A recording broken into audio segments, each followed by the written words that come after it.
Del Fuegos tour, it's been termed Loud Vacation.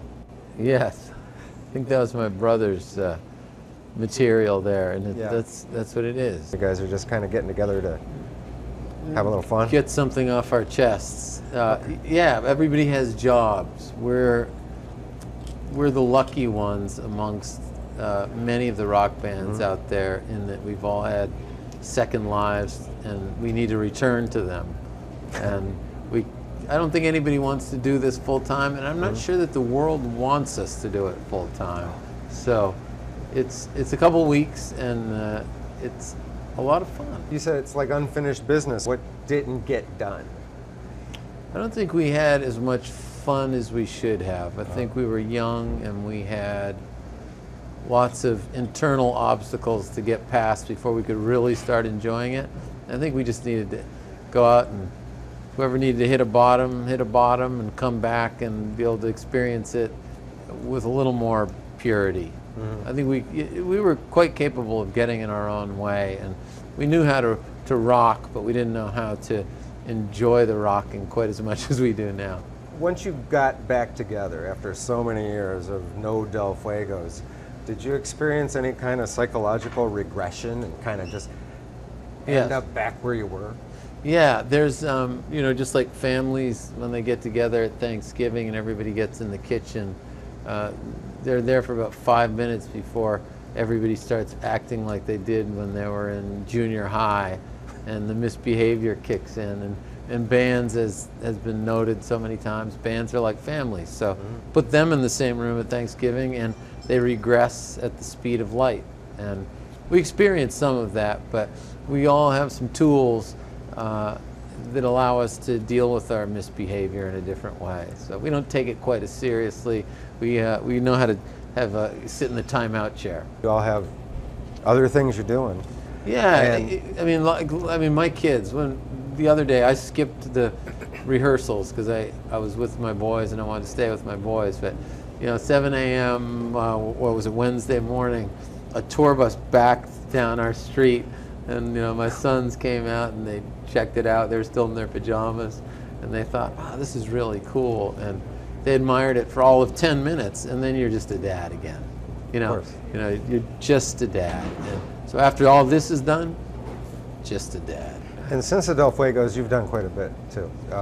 You're like 2 masters and a PhD. We have 2 PhDs in the band. Wow, doctors. Yeah, Tom got 2 out of 4 have PhDs, and the other guys, they're just not capable of it. They would if they could. One of your masters is in visual communication? Visual and cultural study. How do visual and cultural studies inform you as a writer, as a solo artist? I think school, and that line of school in particular, just made me more aware that we live in a world of symbols. When we get dressed in the morning, we're involved in a kind of grammar. We're making a statement, and we may do it on a somewhat unconscious level, but we're constantly putting symbols together. We're digesting symbols, we're creating symbols. And in school, I started to become more aware of these things, and more aware of my own thinking and how it was shaped by the culture in which I live. So all of that comes into how I write songs. It comes into how I parent. It comes into how I am as a partner. It touches everything. If you do school right, it will change you top to bottom. And I think I didn't do it right in high school, but when I came back, maybe by virtue of having been in a rock band for 5 years, I did it right, and it changed me top to bottom. Now let's talk about your songwriting. Very well rendered, very nicely done, sophisticated pop music. And I was wondering, what kind of songwriting influences are you bringing to the table? Well, in the Del Fuegos, we really were in the Rolling Stones model. When I first joined the band, Dan got me. I wasn't even playing guitar, and he said, "Well, you're going to play guitar when you join the band." So I joined the band. He got me a copy of the Rolling Stones Now, which is an early Stones album when Brian Jones was still in the band. And I love that stuff, and I always will love that stuff. But I'm also a Beatles guy. Dan is less of a Beatles guy. And what I draw from the Beatles is that craft, and it's the pop craft. And I write in such a way that you really know when you're going to a chorus. You can feel the sections of the song, and I think that's one reason that people will, if they're talking about my solo stuff, they'll talk about craft because they can hear it. They can hear the architecture in a different way, and that's just what I've liked. You know, I like a lot of the classic pop writers, and I lean toward that, and you know, and the chords change a little bit from, you know, what the Del Fuegos territory to mine. I feel like I can, I don't know, I guess in anyone's solo work they can travel a little more widely than when they're with a band. And now you've got 3 solo records out, first being Memory Girls, then we've got People What I'm Wrong For, and I Want to Move Out in the Daylight, the new one. And it's been described as being more of a midlife record, dealing with adult issues. I call it my midlife record, I call it my divorce record. You know, I get less ambiguous about it, and now I'm just calling it my divorce record, but it's definitely, it's the midlife thing, and I wasn't planning on getting divorced. It was not anything that I wanted to happen, but when it became a kind of inevitability, songs came. You know, and I really relearned that lesson that, you know, art is there to do many things, but one of them is to save people's lives, you know, to save them from going under. And it was really, it was a lifeboat for me, and I wrote a lot.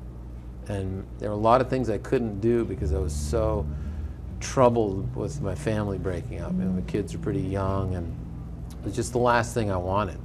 And songwriting really carried me, and I wrote more than I've ever written in a concentrated period of time. So going in and making that divorce record was a great experience, and just reminding me of what art can do for a person, but also having a bushel of songs is the best way to come into a studio.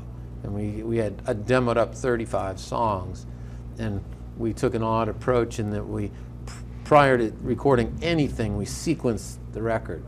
Just listened to the demos, and we created a sequence and said, let's make this record. And we changed it a little bit, but really that framework was there. You could only do that if you have a ton of songs. But times of joy, times of pain, that's when the songs come. And this album pretty much lays you out naked for everyone to see what you went through as a person, as a fellow human being. How are you pulling the courage out to actually share that with all of us? I don't think it's courage. I think I think it was more of a mode of, I just had to do it. That was my way of dealing with this. Is, you know, I'm from the school of thought where if you're going through something, you find somebody who's going through something similar or has gone through it, you tell them your story, they tell you theirs, and you go away feeling less alone and feeling better. And one of the examples that I bring up is when I moved into my new house and I was getting it ready. You know, it was going to be me and my 2 boys, so the 3 musketeers in this house, and I was setting up the yard so that my kids didn't escape. And the fence guy was there. You know, we're standing there talking, and we have nothing to relate to with one another. And he's like, you know, so tell me so I can know what kind of fence to put up. What is it for? And me being a guy who was talking to everyone about what I was going through, said, well, you know, it's for my 2 kids. I'm going through a divorce, and you know, it's like, you didn't need to know that, obviously, but that's just the way I was operating. And he just kind of stopped everything for half an hour and told me his divorce story. And some of the stuff this guy, who I have no way of relating to him otherwise, was the most valuable stuff that I got from anyone. You know, so it doesn't take courage to put it out there. It's just smart to put it out there. But culturally, we've got this idea that this is somehow shameful stuff. You know, you don't talk about it. It makes other people uncomfortable. Whatever. We've got all these reasons not to talk about this experience that half the population is going through. Like, divorce is so prevalent. So, you know, to me, it wasn't courage. It wasn't duty. It was just me saving my own ass by doing what I do. When something's tough, find somebody else, hear their story, tell yours. So this was me telling mine. Earlier you mentioned sequencing on the album, and I kind of think you ended up in the right place, because for me, with the opening song Walmart, you're kind of in shock. And then throughout the record, we go through all these different emotions and all these different things, and some of it's anger and some of it's depression, and there is some humor in there. I love the 3 p.m. bathrobe. I've been in one. I've never actually thought to title a song about it. Or the opening line, I read a self-help book. Yeah. And then, you know, we go through all your emotions and everything that your grieving process has, and then we end up with a song called That's All There Is, and it sounds like a release, like you've come to terms, and now your divorce has become a worn shirt. When it gets thin, you trade it in. It's funny, not everybody was ready to record that last one, and I felt the need to do it. And, you know, sequencing is one of the under-discussed arts of making records. The order you put the songs in, you can make 1,000 different records with the same set of songs. So really thought about it, and that release was key, because you can either repress or you can deal with and move on. And the reason to repress it is that the dealing with and moving on is tough, and it's not fun.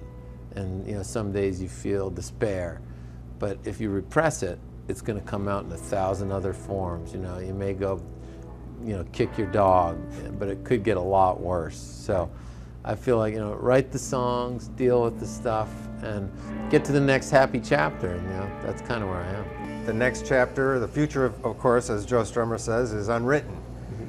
So what may be next for you? Wow, I got a lot of projects that I got to finish. Now I'm like, I got to finish things mode. But my project, The Little Steven, is really important to me. That's a middle and high school history of rock and roll curriculum. My work with Tom Petty is really important to me. And I've got this whole new batch of songs that are all love songs, and I really feel like I was writing really good stuff. I was writing for a very particular woman, and it started with me. She was on her way to work, and she was late for work, and it was raining. She was having a bad day. And I just took my iPhone, used a voice memo, and wrote her a song like 5 minutes, just after she'd told me what was going on, and I sent it. So it was like an immediate musical response to her situation, and she'd never had anyone write a song for her, like most of the world. And then I just started writing songs for her, and over a couple of months I wrote 26 songs for her, and I just thought, wow, some of these are my best songs I've ever written. Because again, I was like, I couldn't not write those songs because of the way I was feeling. So there's a record out there too. Keep us informed. It's a deal. We'll meet here in a year, man. Cool. Thanks. Thanks, Tom.